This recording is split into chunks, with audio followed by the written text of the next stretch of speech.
অসমৰ এটা ডাঙৰ ইতিহাস এটা লুকাই নোহোৱা হৈ যাব যদি আমি তিৱাৰী কমিছনৰ ৰিপৰ্টটো দেখা নাপাওঁ আৰু কংগ্ৰেছে ভাবিছে তাত কিবা প্ৰভোকেটিভ কথা আছে তাত বিজেপিৰ ৰাজনৈতিক লাভ হ'ব তাত বিজেপিৰ ৰাজনৈতিক লাভ হ'ব পৰা এটা শব্দও নাই খালি অসমৰ বুৰঞ্জীৰ ডাঙৰ ইতিহাস এটা নোহোৱা হৈ যাব যদি তিৱাৰী কমিছনৰ ৰিপৰ্টটো ৰাইজৰ সন্মুখত নাথাকে গতিকে ই এটা একাডেমিক এক্সাৰসাইজ কংগ্ৰেছে ভাবিছে তাত কিবা তেওঁলোকৰ বিৰুদ্ধে কথা আছে কাৰণ কংগ্ৰেছৰ বৰ্তমান নেতৃত্বটো খুব তুলুঙা আৰু তেওঁলোকৰ মই ক'ব গ'লে মেচিউৰিটিৰ অভাৱ কাৰণ এখন তেওঁলোকৰ চৰকাৰে গঠন কৰা তদন্ত আয়োগ প্ৰধানমন্ত্ৰী ইন্দিৰা গান্ধীয়ে গঠন কৰা তদন্ত আয়োগ ইন্দিৰা গান্ধীয়ে গঠন কৰা তদন্ত আয়োগৰ প্ৰতিবেদন এখন প্ৰকাশ কৰিব নালাগে বুলি কংগ্ৰেছে কেনেকৈ ক'ব পাৰে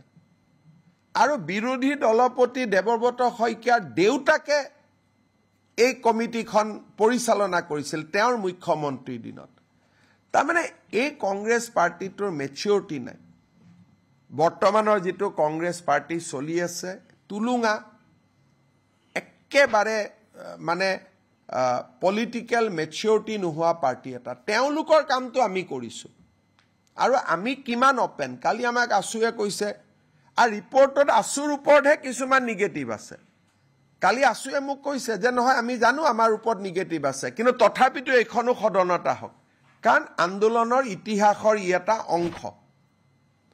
আজি নেলিক লৈ বহুতে কিবা কিবি কৈ থাকে তাতে পঢ়িলে বুজি পাব